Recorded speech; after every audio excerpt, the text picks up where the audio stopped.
Godly Family yang dikasihi Tuhan, Shalom. Selamat pagi, selamat siang, selamat malam.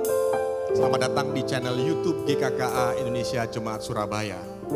Dan selamat beribadah bagi kita semua, baik yang ada di gereja ataupun yang saat ini berada di rumah atau di tempat yang lain yang menyaksikan melalui channel YouTube. Hari ini adalah hari Minggu, di mana kita diingatkan kembali akan bukti janji Kristus untuk mencurahkan Roh Kudus kepada para rasul saat itu. Dan hari ini, Roh Kudus yang tinggal di hati orang percaya juga adalah Roh yang sama, yang memampukan kita menjadi murid-murid Kristus yang giat untuk bekerja buat Kristus. Mari kita mohon agar Roh Kudus mengubahkan, menguatkan, dan mengarahkan hidup kita dalam ibadah hari ini.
Kami ingin meninggikan karena Engkau kudus yang layak kami tinggikan.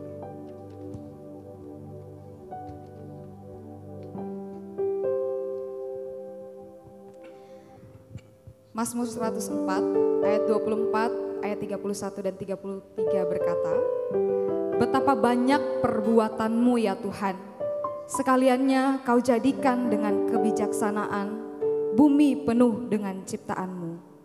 Biarlah kemuliaan Tuhan tetap untuk selama-lamanya. Biarlah Tuhan bersuka cita karena perbuatan-perbuatannya. Aku hendak menyanyi bagi Tuhan selama aku hidup. Aku hendak bermazmur bagi Allahku selagi aku ada. Jemaat sekalian dipersilakan untuk bangkit berdiri.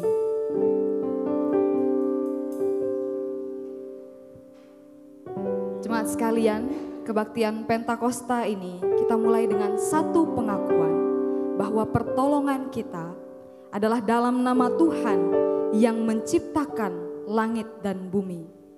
Kasih karunia, rahmat dan damai sejahtera dari Allah Bapa dan Kristus Yesus Tuhan kita dan persekutuan Roh Kudus menyertai kita sekalian. Amin. Adakah girang saudara di hatimu?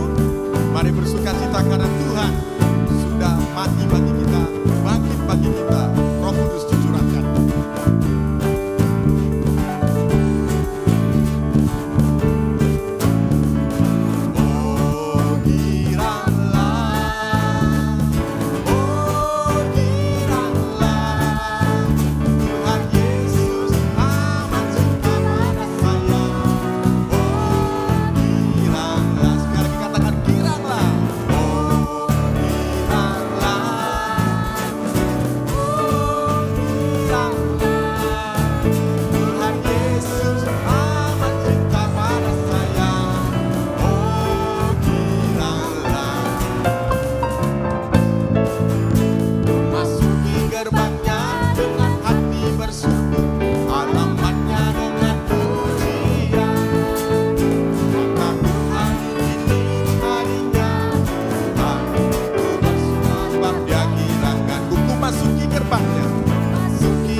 Dia giranganku, itulah sukacita yang kita boleh lakukan.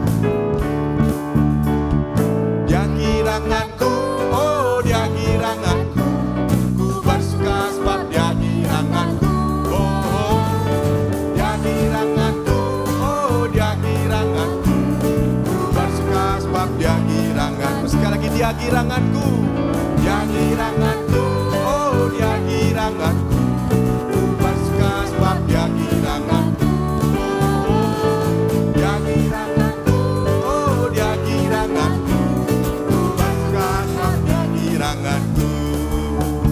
Bersama kita menerima sukacita surga sebagai kekuatan di saat badai bergelora. Karena Tuhan ada di hati kita.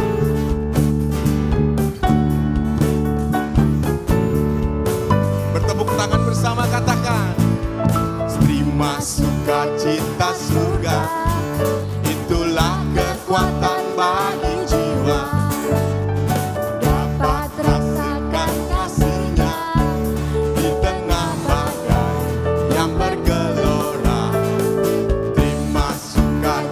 Surga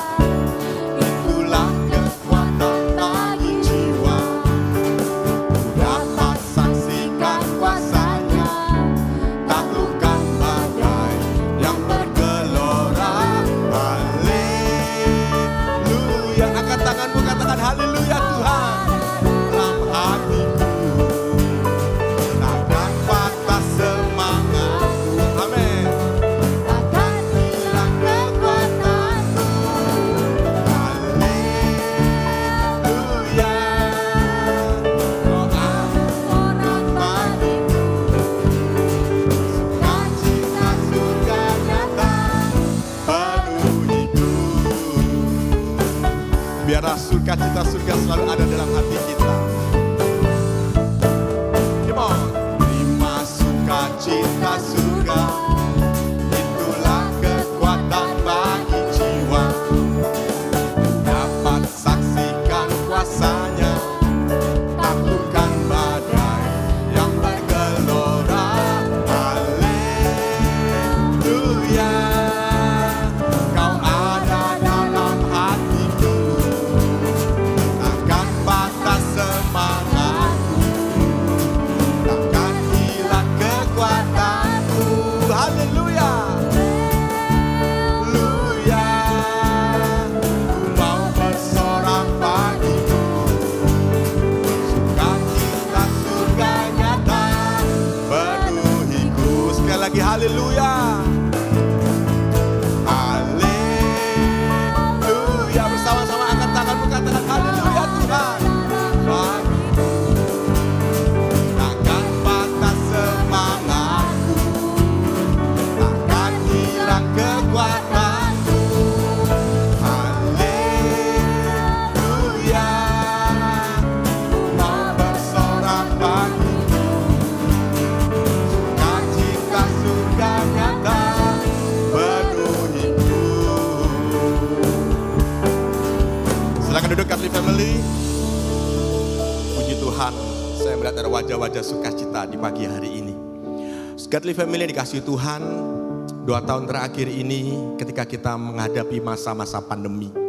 Dan sampai saat ini pandemi itu masih ada. Kita melihat bagaimana Tuhan menyertai kita semua.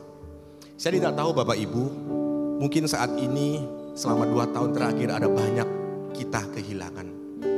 Kita kehilangan orang-orang yang kita kasihi. Kita kehilangan mereka yang selalu bersama dengan kita. Kita juga kehilangan mungkin dalam pekerjaan kita. Kita kehilangan usaha kita. Tapi satu hal yang kita tahu, bahwa Tuhan tidak meninggalkan kita. Dia selalu menolong kita. Dia selalu menolong kita melewati badai hidup ini. Musim akan selalu berganti, kasih Tuhan tetap abadi,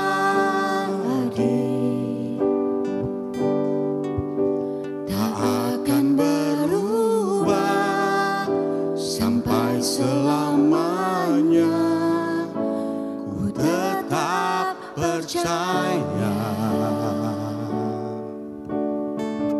ku yakin Tuhan memberkati,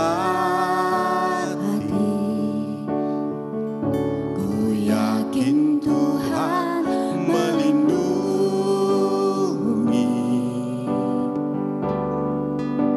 Burung di udara Tuhan pelihara, karena kasih-Nya. Tuhan selalu menolongku, selalu menjagaku. Sehelai di rambutku tak akan terjatuh tanpa seizin-Mu. Tuhan selalu menolongku, selalu menjagaku. Dia mengenyangkanku dan peliharaku seumur hidupku. Ku yakin Tuhan memberkati, ku yakin Engkau melindungiku Tuhan. Ku yakin Tuhan memberkati, ku yakin Tuhan melindungi. Ini iman kami Tuhan. Burung di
selalu menolongku.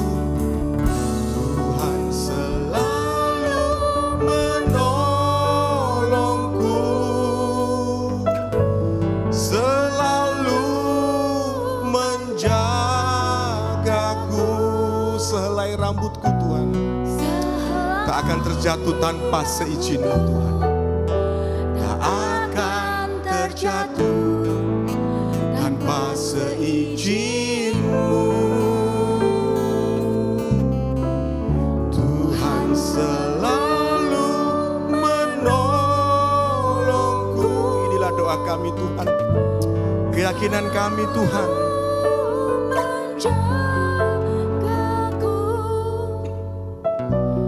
Dia mengenyangkanku dan peliharaku seumur hidupku.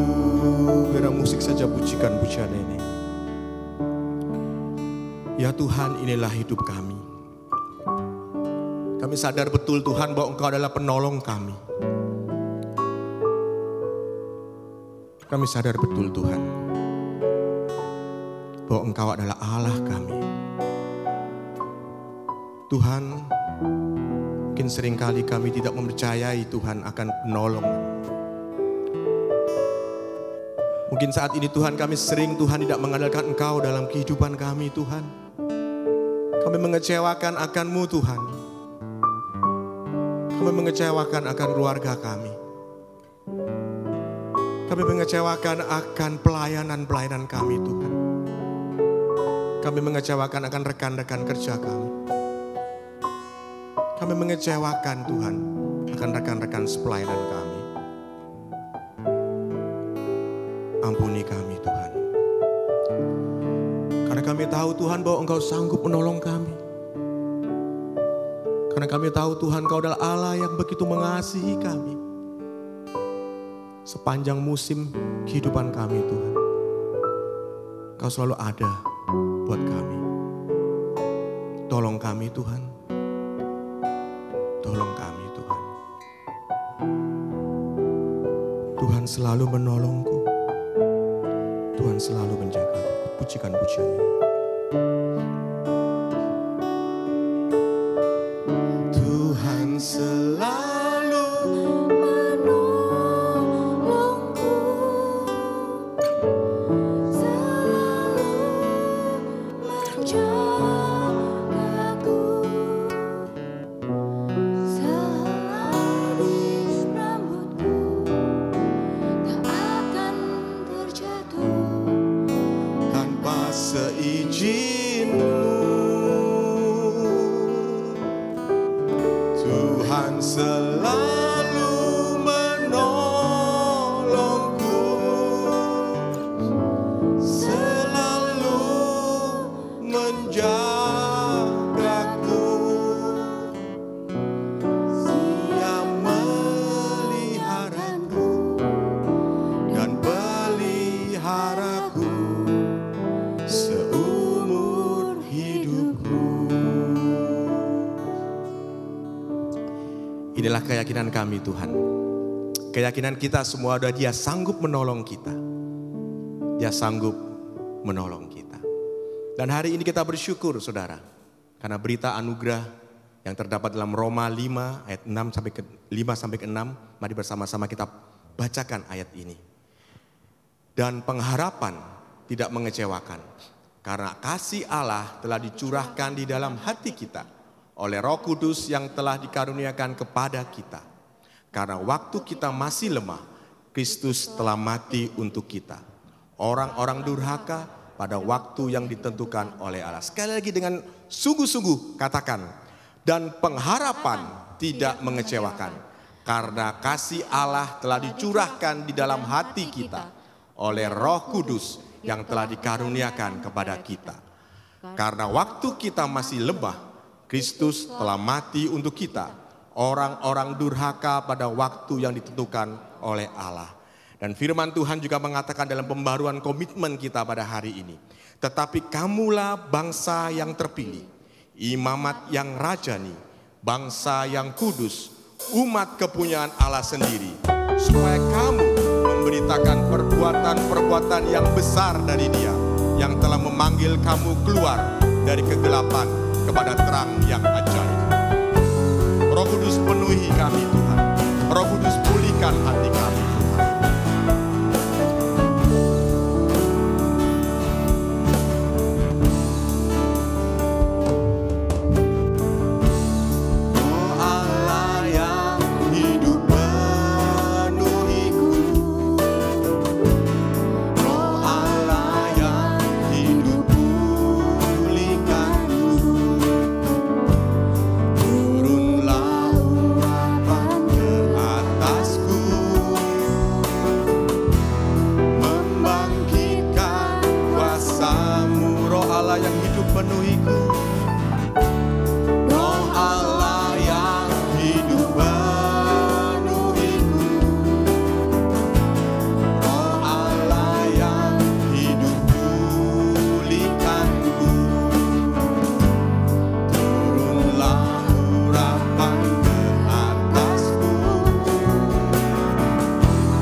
kebesaran kuasa-Mu.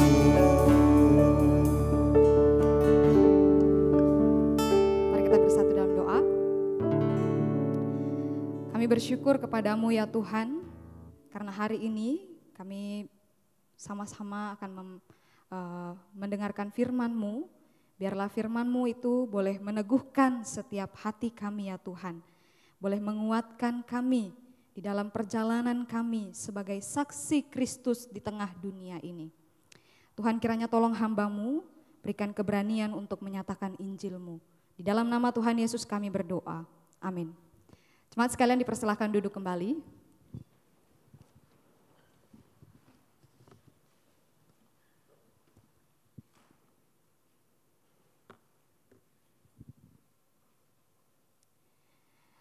Jemaat sekalian, hari ini kita akan sama-sama merenungkan firman Tuhan dari Kisah Para Rasul 2, ayat yang pertama sampai ayat yang ke-21. Firman Tuhan dari Kisah Para Rasul 2, ayat 1 sampai yang ke-21. Kita akan membaca bagian ini secara bergantian. Saya membaca ayat yang pertama, Bapak Ibu Saudara membaca ayat yang kedua, demikian sampai ayat yang ke-21. Bacaan kita hari ini cukup panjang, tapi saya percaya Bapak Ibu sekalian menikmati pembacaan firman Tuhan kita pada pagi hari ini.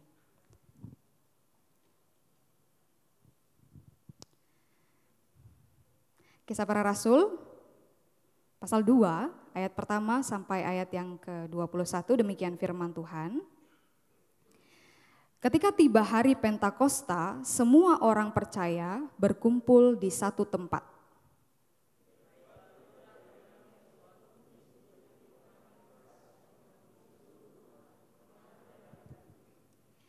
Dan tampaklah kepada mereka lidah-lidah seperti nyala api yang bertebaran dan hinggap pada mereka masing-masing.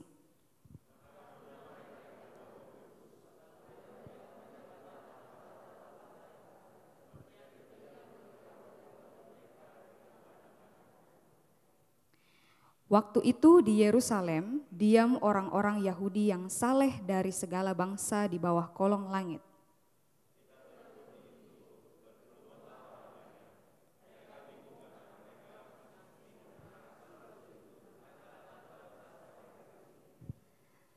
Mereka semua tercengang-cengang dan heran, lalu berkata, "Bukankah mereka semua yang berkata-kata itu orang Galilea?"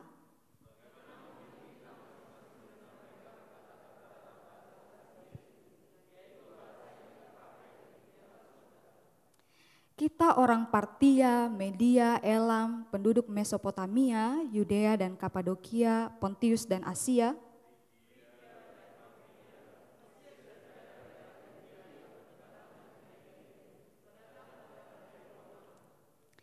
baik orang Yahudi maupun penganut agama Yahudi, orang Kreta dan orang Arab, kita mendengar mereka berkata-kata dalam bahasa kita sendiri tentang perbuatan-perbuatan besar yang dilakukan Allah.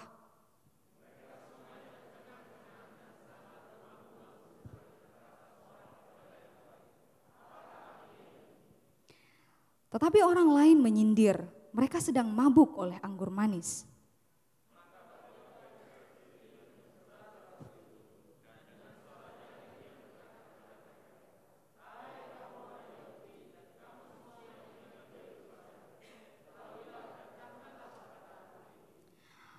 Orang-orang ini tidak mabuk seperti yang kamu sangka, karena hari baru pukul 9.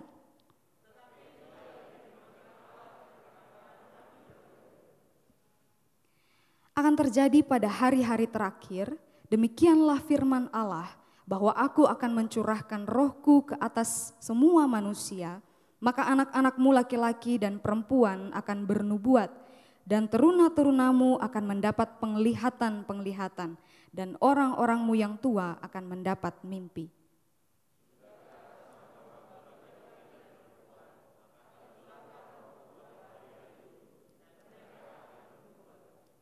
Dan aku akan mengadakan mujizat-mujizat di atas, di langit, dan tanda-tanda di bawah, di bumi, darah dan api dan gumpalan-gumpalan asap.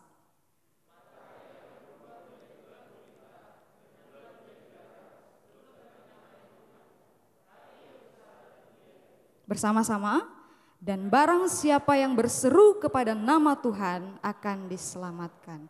Demikian firman Tuhan, berbahagialah kita yang membaca, merenungkan, dan melakukannya di dalam kehidupan kita. Saudara, kisah turunnya Roh Kudus atau peristiwa Pentakosta yang barusan kita baca bersama adalah bagian yang sangat signifikan, baik itu di dalam kehidupan murid-murid pada waktu itu, di dalam kehidupan kita saat ini, maupun di dalam kehidupan orang percaya sampai kedatangan Tuhan Yesus yang kedua kali. Setiap tahun saudara, kita pasti akan mengingat dan merayakan bersama hari Pentakosta atau turunnya Roh Kudus. Seperti yang kita lakukan hari ini. Saudara, kita mengingat sekali runtutan kejadiannya. Bahwa yaitu hari turunnya Roh Kudus, itu hari di mana para murid berkumpul. bertepatan dengan hari Pentakosta, salah satu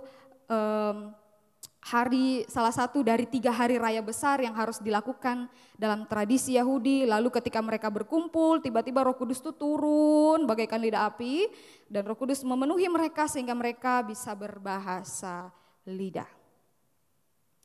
Tetapi saudara, bukankah kisah ini tidak hanya sebatas itu?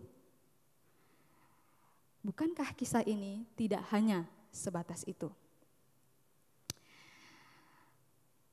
Saudara, peristiwa ini bukan hanya peristiwa yang terjadi secara spektakuler atau peristiwa yang menarik perhatian banyak orang. Lebih dari itu, ada makna penting yang harus kita tangkap dari peristiwa ini. Saudara, hari ini saya mau mengajak saudara sekalian di tempat ini untuk memaknai peristiwa ini secara mendalam. Karena sungguh bagaimana kita memahami dan memaknai peristiwa ini akan membawa dampak yang kuat sekali di dalam menjalani kehidupan kita sebagai saksi Kristus di tengah dunia ini. Saudara, untuk memaknai peristiwa turunnya Roh Kudus dengan benar, penting sekali bagi kita untuk memahami terlebih dahulu tujuan dari turunnya Roh Kudus dan kepenuhan yang dialami oleh murid-murid.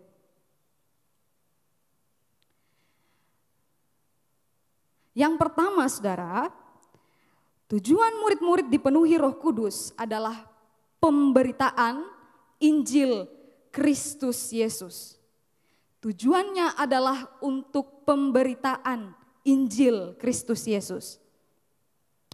Saudara, perlu kita pahami bersama bahwa kepenuhan Roh Kudus itu tidak pernah ditandai dengan badan gemetaran lalu jatuh sampai rebah ke tanah dan berbicara dengan bahasa yang tidak jelas dan tidak bisa dipahami.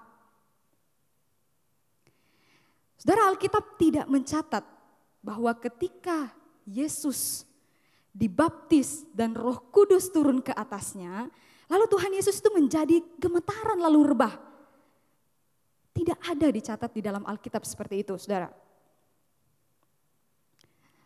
Lalu Injil Lukas yang paling banyak mencatat tentang kepenuhan Roh Kudus tidak pernah menyertakan keterangan bahwa orang yang dipenuhi Roh Kudus akan berbicara dengan bahasa yang tidak jelas atau lemas, tidak berdaya dan sebagainya. Saudara, Lukas mencatat bahwa Elisabet dan Sakaria itu juga pernah dipenuhi oleh Roh Kudus. Saudara bisa melihat itu di dalam Lukas pasal 1 ayat 41 dan 67. Ayat 67, dia katakan di situ, Lukas mencatat bahwa Elisabet dipenuhi oleh Roh Kudus. Begitu juga dengan Sakaria dipenuhi oleh Roh Kudus. Tetapi saudara, ketika mereka dipenuhi oleh Roh Kudus, apa yang terjadi kepada mereka? Mereka memuliakan Allah, menaikkan pujian kepada Allah dengan bahasa yang amat jelas dan bisa dimengerti.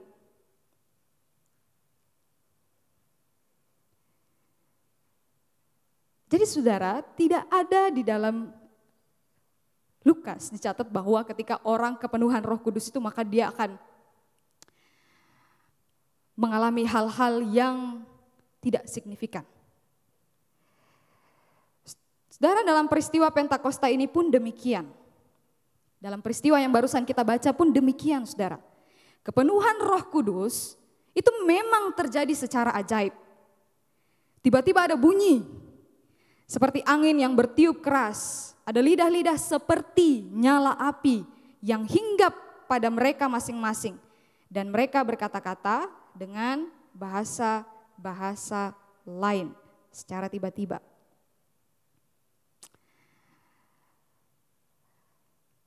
Saudara, jelas sekali di situ dikatakan bahwa mereka berbicara dengan bahasa-bahasa lain.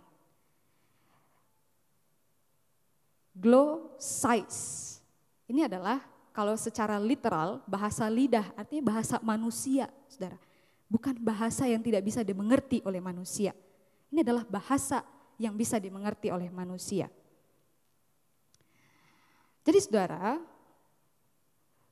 mereka bukan sedang berkata-kata di dalam bahasa roh atau bahasa yang tidak dimengerti oleh orang-orang. Melainkan mereka berkata-kata dalam bahasa manusia sesuai dengan yang diberikan oleh roh kepada mereka. Mereka berkata-kata dalam bahasa manusia sesuai dengan yang diberikan oleh roh kepada mereka supaya Injil dapat tersampaikan kepada mereka yang hadir di situ.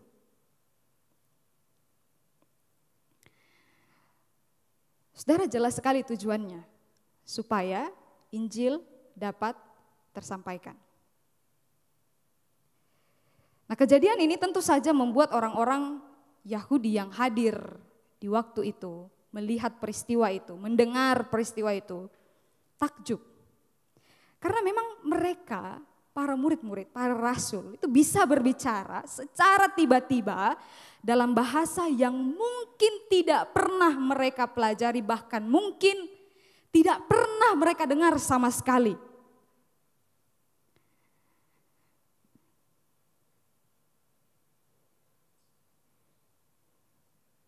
Murid-murid yang adalah orang-orang Galilea yang dipandang bodoh dan tidak berpendidikan.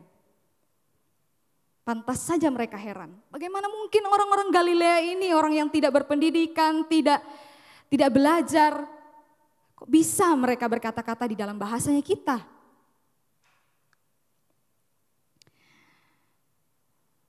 Namun saudara, bisa berbicara dalam bahasa orang-orang Yahudi yang hadir pada waktu itu bukanlah tujuan akhirnya. Bukan tujuan akhir dari peristiwa ini, saudara. Tujuan sesungguhnya adalah pada ayat 11, yaitu bahwa mereka mendengar murid-murid bercerita tentang perbuatan-perbuatan besar yang dilakukan oleh Allah. Dan dengan begitu orang-orang Yahudi mengerti apa yang sedang mereka katakan dan mau mempertanyakan apa sih artinya peristiwa ini? Apa artinya peristiwa yang terjadi di depan mata mereka?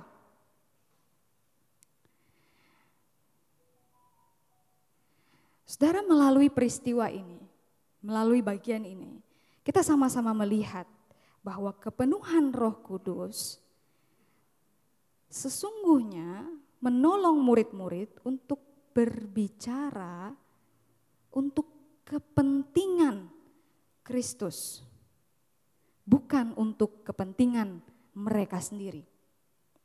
Kepenuhan Roh Kudus adalah untuk menolong murid-murid untuk berbicara demi kepentingan Kristus, bukan kepentingan mereka sendiri. Dan saudara, bukankah sudah jelas sekali bahwa sebelum Tuhan Yesus terangkat ke surga, Ia mengatakan dan menegaskan kepada murid-murid kalau mereka akan menerima kuasa untuk menjadi saksi bagi Kristus. Saudara, mari kita lihat sama-sama bagian ini di pasal 1 ayat yang ke-8. Kisah Para Rasul pasal 1 ayat yang ke-8. Di situ Tuhan Yesus mengatakan, tetapi kamu akan menerima kuasa kalau Roh Kudus turun ke atas kamu dan kamu akan menjadi saksiku di Yerusalem dan di seluruh Yudea dan Samaria dan sampai ke ujung bumi.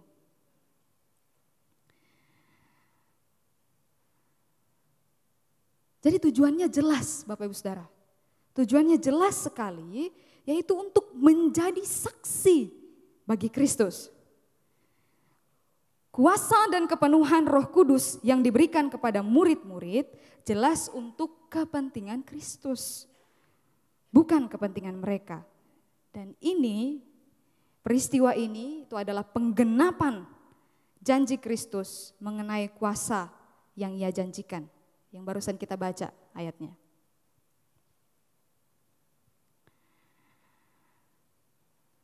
Nah, saudara-saudara, kita mungkin pernah atau bahkan sampai saat ini masih dibingungkan dengan fenomena yang memperlihatkan kepada kita bahwa kepenuhan Roh Kudus itu terjadi melalui cara-cara yang tidak wajar. Saya pun sempat bingung, saudara. Saya pun sempat bingung. Tetapi saudara,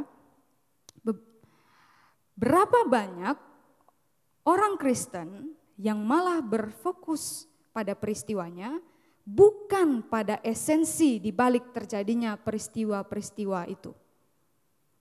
Berapa banyak kita yang heran akan peristiwa-peristiwa yang diperlihatkan kepada kita tentang kepenuhan Roh Kudus. Kita takjub, tapi apakah kita melihat esensinya? Apakah kita memahami esensinya? Kenapa hal itu terjadi? Untuk apa hal itu terjadi?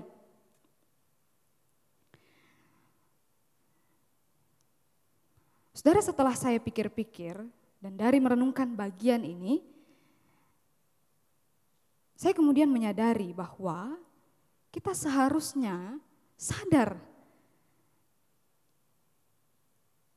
bahwa kita tidak perlu bimbang atau bingung melihat kejadian atau fenomena seperti itu.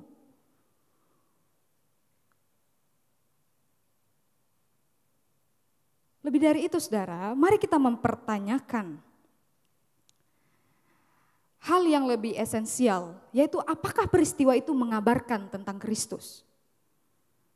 Apakah fenomena itu mengabarkan tentang Kristus?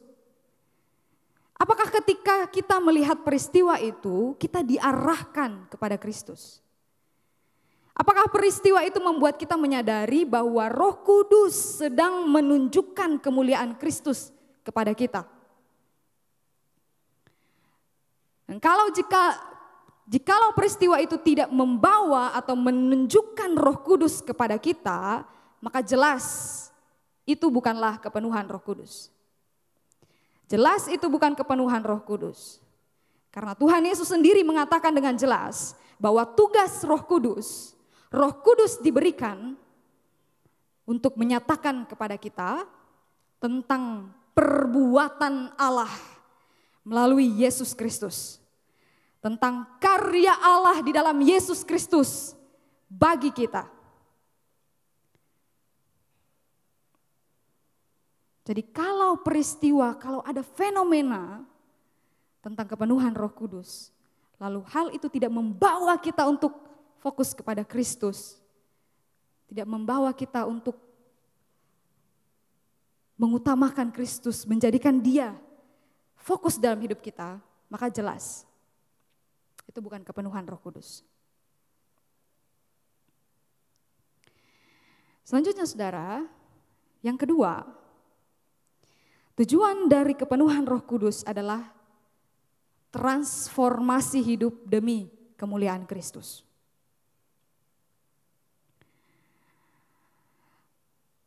Saudara, bagaimana Petrus menjawab sindiran dari beberapa orang yang menyaksikan peristiwa turunnya Roh Kudus, itu menunjukkan kepada kita bagaimana kepenuhan Roh Kudus itu telah mentransformasi, mengubahkan kehidupan Petrus. Saudara, khotbah Petrus itu menjadi bukti bahwa dia yang semula tidak mengerti tentang apa yang dilakukan Kristus. Dia tidak paham apa yang dilakukan oleh Kristus. Itu kemudian diubahkan menjadi paham. Dia mengerti apa sesungguhnya yang sedang dikerjakan oleh Yesus Kristus. Ada transformasi pikiran. Transformasi pikiran, dia menjadi paham tentang nubuatan, tentang Kristus dan apa yang telah Yesus Kristus lakukan di dunia.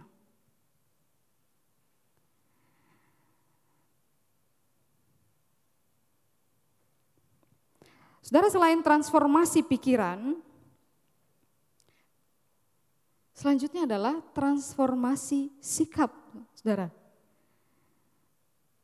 Khotbah Petrus menjadi bukti bahwa kepenuhan Roh Kudus itu mentransformasi sikapnya. Ada perubahan sikap yang terjadi dalam diri Paulus.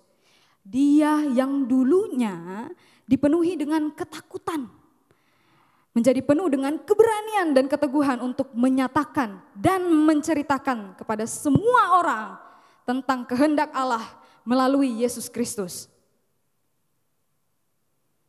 Ada transformasi pikiran, ada transformasi sikap, dan transformasi tindakan.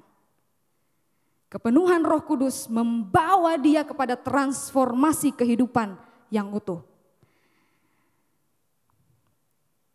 Saudara, hidupnya yang telah ditransformasi itu, hidupnya yang dipenuhi Roh Kudus itu, kemudian menjadikan Petrus tidak bisa jika tidak mengutamakan Injil. Tidak bisa jika tidak merenungkan Injil. Tidak bisa jika tidak menceritakan tentang Injil. Bahkan ketika dia dipanggil oleh Mahkamah Agama, tentang apa yang terjadi, tentang bagaimana seseorang disembuhkan, berjalan, dia dipanggil oleh Mahkamah Agama dengan berani dia bersaksi di depan Mahkamah Agama.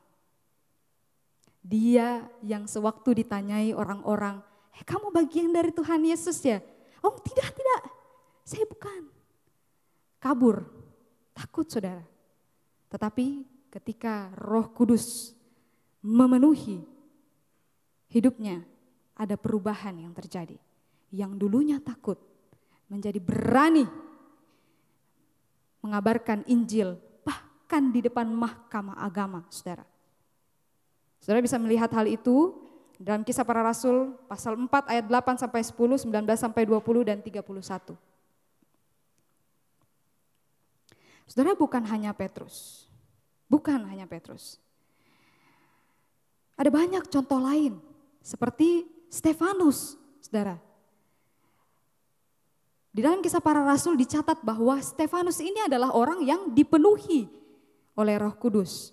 Dan kepenuhannya oleh Roh Kudus itu membawa dia untuk berani memberitakan Injil. Memberitakan tentang Yesus Kristus, apa yang sudah dia lakukan. Bahkan itu mengancam nyawanya. Bahkan ketika itu mengancam nyawanya. Dia berani karena dia sadar bahwa yang utama di dalam hidupnya adalah Injil. Pemberitaan Injil Kristus Yesus. Selain itu ada Paulus, saudara. Kita mengingat sama-sama kisah dari Paulus ini. Bagaimana dia yang dulunya suka menganiaya pengikut-pengikut Kristus. Dia kemudian diubahkan. Dia mengalami kepenuhan Roh Kudus sehingga yang dulunya benci kepada Kristus.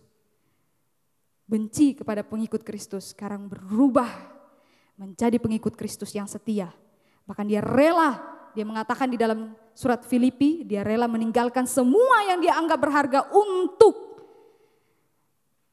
keutamaan Injil, keutamaan Kristus di dalam kehidupannya.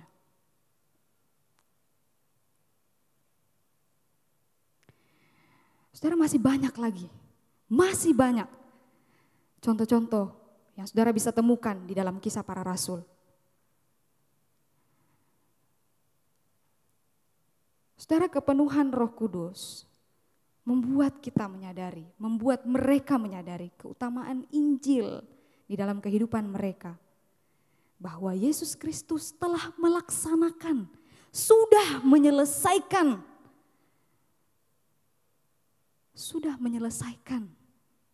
tugasnya. Dan keselamatan itu, saudara, sudah ada bagi kita. Keselamatan itu sudah diberikan bagi saudara dan saya.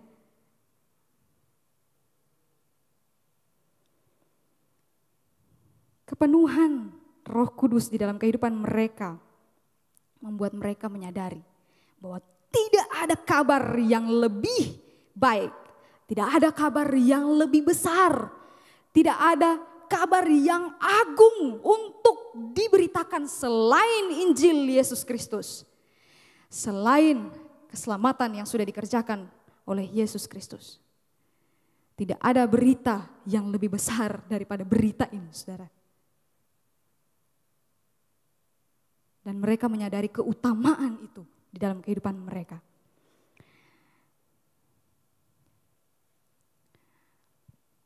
Saudara, pertanyaan untuk kita renungkan bersama adalah, apakah kehadiran Roh Kudus di dalam hidup kita mentransformasi cara berpikir, sikap kita, dan bagaimana kita memperlakukan Injil?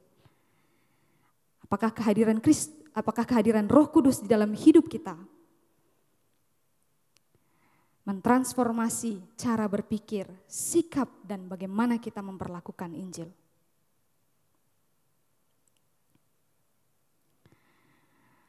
Saudara, apakah kepenuhan Roh Kudus hanya terjadi pada waktu itu? Tentu saja tidak, saudara. Kepenuhan Roh Kudus itu terjadi sampai sekarang, bahkan sampai kedatangan Tuhan Yesus yang kedua kali. Kepenuhan Roh Kudus di dalam diri umat, di dalam diri pengikut Kristus, saksi Kristus itu akan terus ada.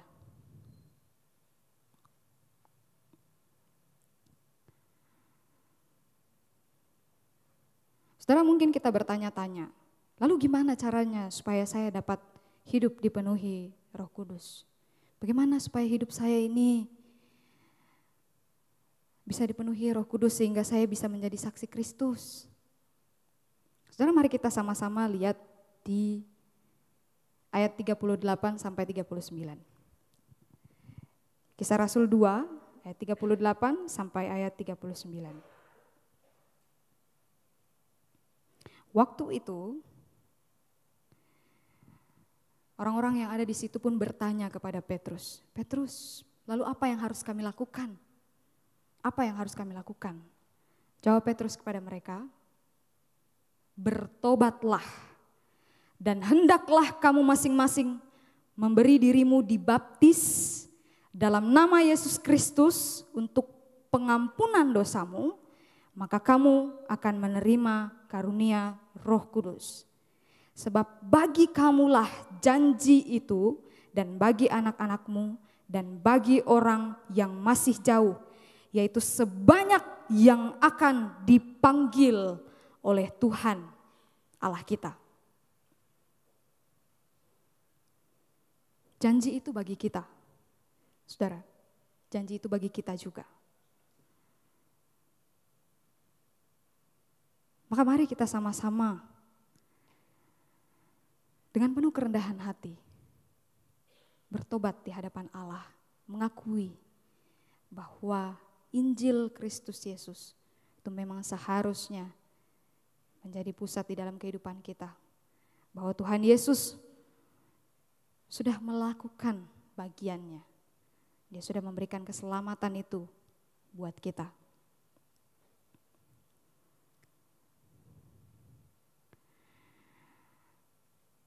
Saudara, saya juga bukan orang yang tidak pernah takut memberitakan Injil. Saya pun sering takut. Bahkan berdiri di sini, saudara, tangan saya tuh gemeteran.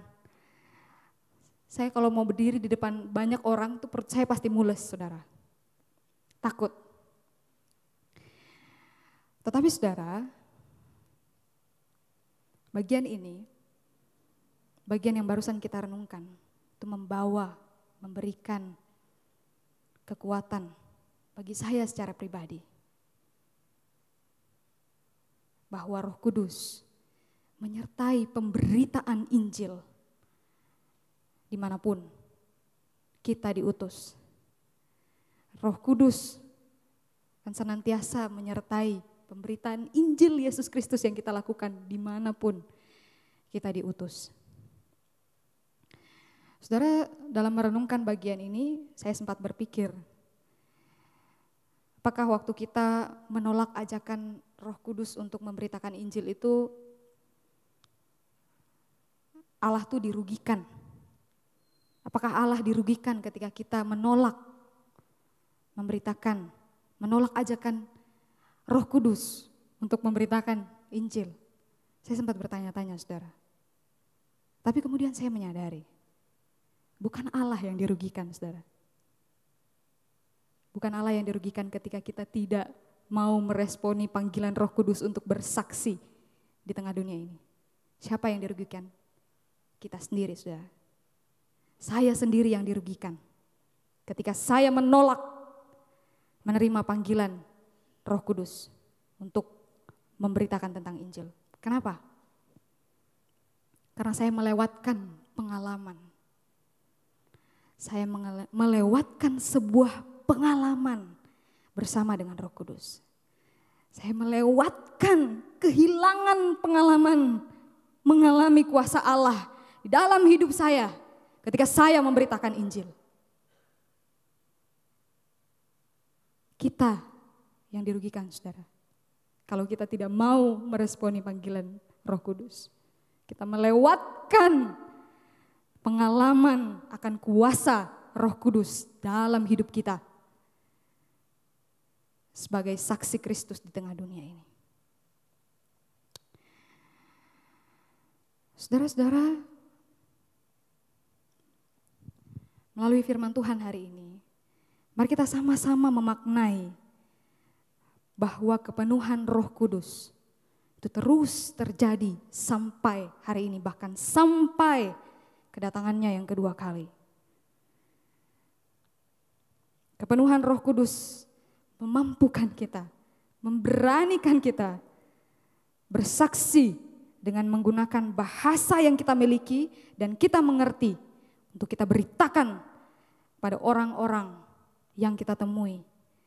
Kemana Tuhan mengutus kita, dimanapun kita berada. Kepenuhan Roh Kudus terjadi di dalam hidup kita supaya kita dapat mengalami transformasi, perubahan hidup, perubahan pikiran, kehendak, dan perbuatan oleh Roh Kudus untuk menyatakan Injilnya dan memuliakan Yesus Kristus, Tuhan kita. Mari kita berdoa.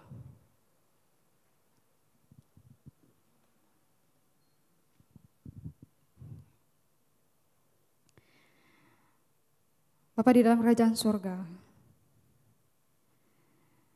biarlah firman-Mu boleh meneguhkan iman kami ya Tuhan. Untuk kami kembali ke dalam kehidupan kami dengan yakin, dengan iman bahwa Roh Kudus ada di dalam hidup kami, ada di dalam diri kami ya Tuhan.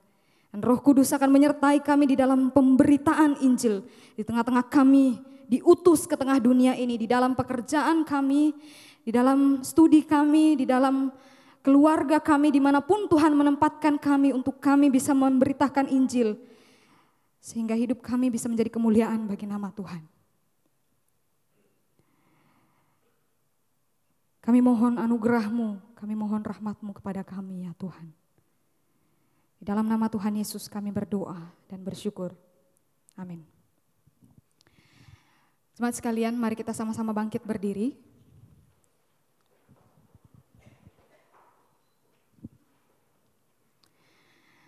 Bersama dengan umat Tuhan di sepanjang zaman dan segala tempat, mari kita mengikrarkan pengakuan iman rasuli yang juga menjadi pengakuan iman kita. Aku percaya kepada Allah, Bapa yang Maha Kuasa, Khalik langit dan bumi, dan kepada Yesus Kristus anaknya yang tunggal Tuhan kita, yang dikandung dari Roh Kudus, lahir dari anak darah Maria, yang menderita sengsara di bawah pemerintahan Pontius Pilatus, disalibkan, mati dan dikuburkan, turun ke dalam kerajaan maut. Pada hari yang ketiga, bangkit pula dari antara orang mati, naik ke sorga, duduk di sebelah kanan Allah, Bapa yang Maha Kuasa, dan dari sana ia akan datang untuk menghakimi orang yang hidup dan yang mati. Aku percaya kepada Roh Kudus, gereja yang kudus dan am, persekutuan orang kudus, pengampunan dosa, kebangkitan orang mati, dan hidup yang kekal. Amin. Jemaat sekalian dipersilakan duduk kembali. Mari bersama-sama kita masuk ke dalam persekutuan di dalam doa syafaat. Mari kita berdoa. Ya Tuhan, hari ini kami sama-sama menyadari dan merenungkan bersama bahwa pemberitaan Injil Yesus Kristus itu tidak bisa lepas dari kuasa Roh Kudus. Karena itu ya Tuhan, kami memohon kepadamu, kiranya Roh Kudus boleh menerangi setiap hati dan pikiran kami ya Tuhan, agar Kristus Yesus itu boleh semakin jelas, semakin nyata di dalam hati kami, di dalam pikiran kami, di dalam kehidupan kami ya Tuhan. Kami berdoa ya Tuhan, kiranya kemanapun Tuhan mengutus kami ke tengah dunia ini, dimanapun Tuhan menempatkan kami dapat dengan berani, tentu oleh kuasa Roh Kudus, mengabarkan, memberitakan betapa besarnya perbuatan yang sudah Tuhan Yesus lakukan di dalam kehidupan kami. Betapa besarnya anugerah Tuhan bagi kami yang berdosa ini. Kami berdoa ya Tuhan, kiranya Engkau bawa kami dalam hidup ini untuk terus merenungkan firman-Mu ya Tuhan. Mengingatkan kami akan firman-Mu ini, bahwa Roh Kudus senantiasa secara berkelanjutan akan menyertai kami di tengah dunia ini ya Tuhan. Dan pada hari ini ya Tuhan, secara khusus kami berdoa menyerahkan untuk orang-orang yang Engkau utus, para misionaris yang Engkau utus ya Tuhan. Baik itu ke pedalaman Indonesia maupun ke luar negeri, kemanapun Engkau mengutus mereka ya Tuhan. Kami berdoa bagi mereka. Kiranya kasih karunia Tuhan beserta dengan mereka. Dan kiranya Roh Kudus pun menguatkan mereka dengan keyakinan mereka dapat memberitakan Injil kepada orang-orang di mana Tuhan menempatkan mereka, sehingga nama Tuhan dapat dipermuliakan. Seluruh dunia ini dapat mengenal Injil Yesus Kristus. Mereka bisa melihat bagaimana Injil itu mengubahkan kehidupan mereka ya Tuhan. Kami berdoa ya Tuhan, Engkau memberikan mereka kekuatan, Engkau hiburkan mereka dimanapun mereka berada. Dan kiranya ya Tuhan, nama-Mu senantiasa dipermuliakan seluruh penjuru bumi. Dalam nama Tuhan Yesus kami berdoa dan bersyukur. Amin.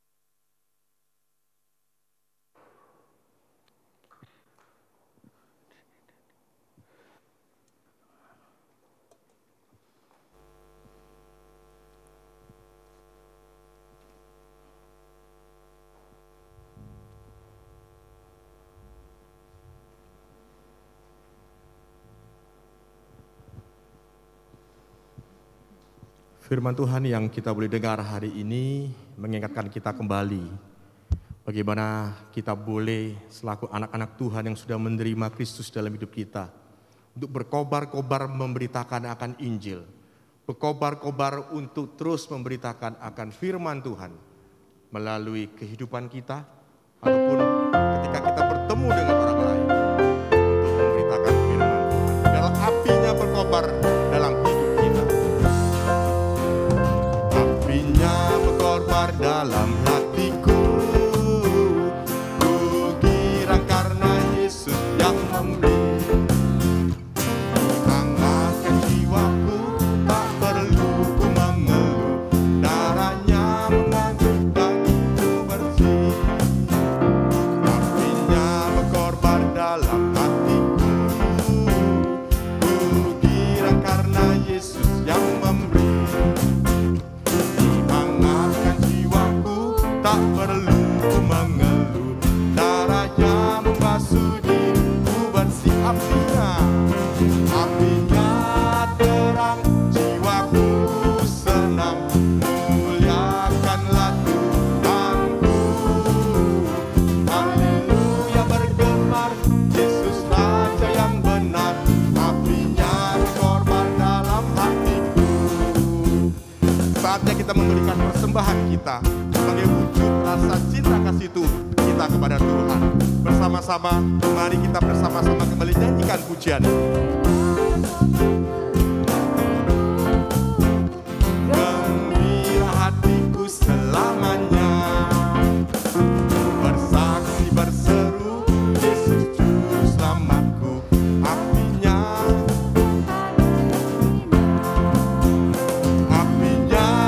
terang, jiwaku senang, muliakanlah Tuhanku. Haleluya bergemar, Yesus Raja yang benar. Apinya berkorban dalam hatiku. Apinya terang, jiwaku senang, muliakanlah Tuhanku.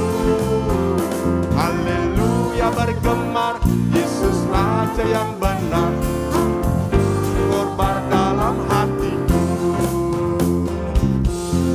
Mari kita masuk dalam doa. Tuhan, inilah kami bersyukur Tuhan untuk kesempatan kami memberikan akan persembahan ini. Biarlah Tuhan kami tidak hanya memberikan persembahan ini, terlebih Tuhan kami memberikan hidup kami sebagai persembahan yang kudus, yang hidup, yang bermakna kepada Tuhan. Melalui kehidupan kami Tuhan untuk memberitakan akan Injil-Mu Tuhan selama kami hidup.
Jemaat yang dikasihi oleh Tuhan, pulanglah dengan membawa semangat yang baru.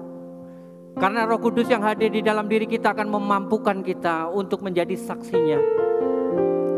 Dan saat ini arahkanlah diri kita untuk menerima berkat yang Tuhan sediakan. Tuhan memberkati dan melindungi engkau. Tuhan menyinari engkau dengan wajah-Nya dan memberi engkau kasih karunia. Tuhan menghadapkan wajah-Nya kepadamu dan memberi engkau damai sejahtera. Mulai siang hari ini sampai Maranatha, Tuhan datang kedua kali. Amin.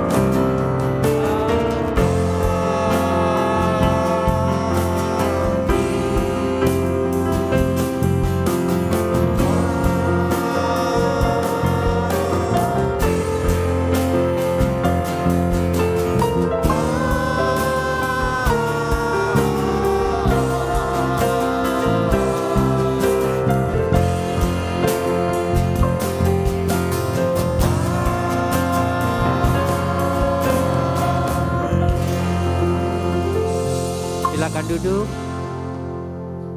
Tuhan Yesus memberkati dan selamat hari Minggu.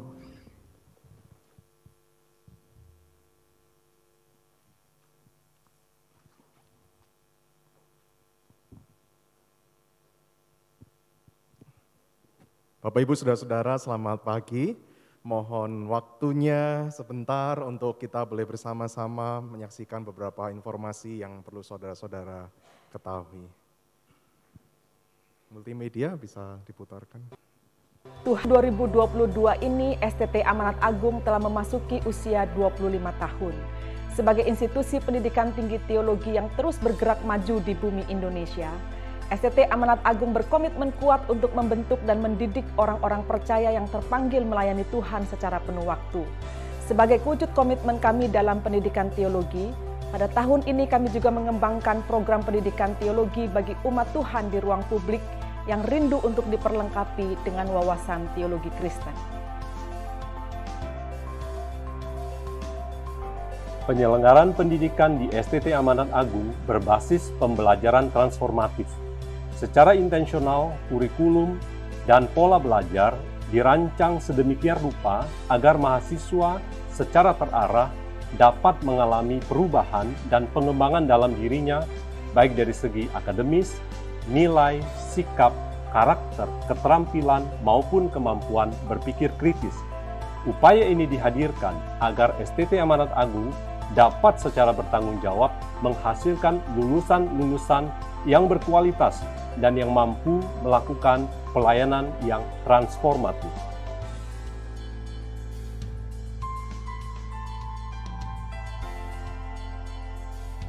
Pendidikan transformatif juga mencakup transformasi spiritual dan kecakapan melayani sebagai hamba Yesus Kristus. Untuk itu, kami berkomitmen menolong dan membimbing mahasiswa untuk mengalami transformasi diri menjadi semakin serupa dengan Kristus. Kehidupan di kampus didesain untuk menumbuhkan sikap kehambaan Kristus sehingga mereka siap melayani di dalam segala keadaan. Praktik pelayanan mahasiswa dirancang untuk menumbuhkan keterampilan sekaligus meluaskan jejaring pelayanan mahasiswa. Dengan semua ini, diharapkan para mahasiswa akan semakin menghayati panggilannya secara utuh.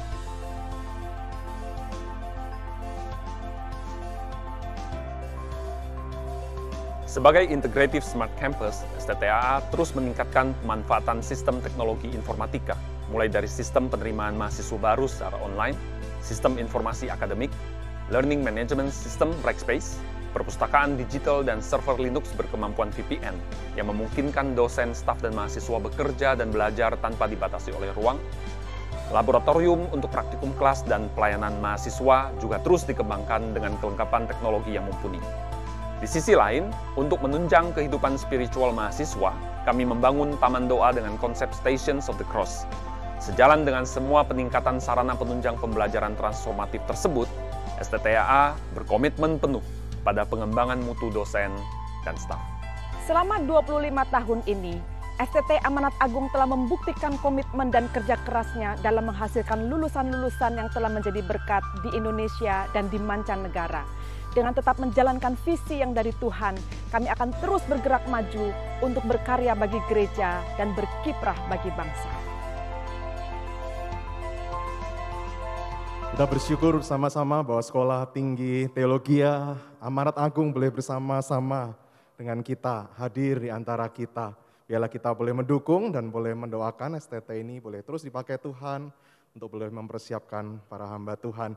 Dan kita bersyukur pada pagi hari ini telah hadir mahasiswa praktik 2 bulan dari STT Amanat Agung. Saya persilahkan untuk maju, kita bersama-sama berkenalan.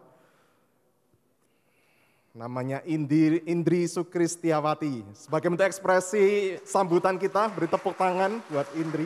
Silakan. Ya, dia akan bersama-sama dengan kita hingga tanggal 31 Juli. Ya, 31 Juli dimulai dari awal Juni ini. Mari kita bersama-sama sejenak mendoakan Indri untuk prakteknya di tempat ini. Bapak, kami bersyukur Engkau yang sudah menghadirkan Indri bersama-sama dengan kami, keluarga GKKI Surabaya. Kami berdoa kiranya kuasa Roh Kudus-Mu yang sudah hadir dalam kehidupan Indri, boleh bekerja, boleh berkarya di dalam kehidupannya, memampukan Indri untuk boleh belajar di tempat ini. Engkau yang menuntun dia dalam proses adaptasi, belajar, biarlah dia boleh sungguh-sungguh mendapatkan banyak hal untuk memperlengkapi dirinya di dalam mempersiapkan Indri boleh menjadi hamba Tuhan penuh waktu. Kami mohon penyertaan dan pemeliharaan Tuhan. Juga pakai gerejamu ini ya Tuhan, untuk boleh menolong Indri di dalam proses belajarnya. Terima kasih di dalam nama Yesus Kristus kami berdoa. Amin. Berikutnya beberapa warta, Bapak Ibu Saudara-saudara boleh memperhatikannya. Terima kasih, sampai jumpa minggu depan, Tuhan Yesus memberkati.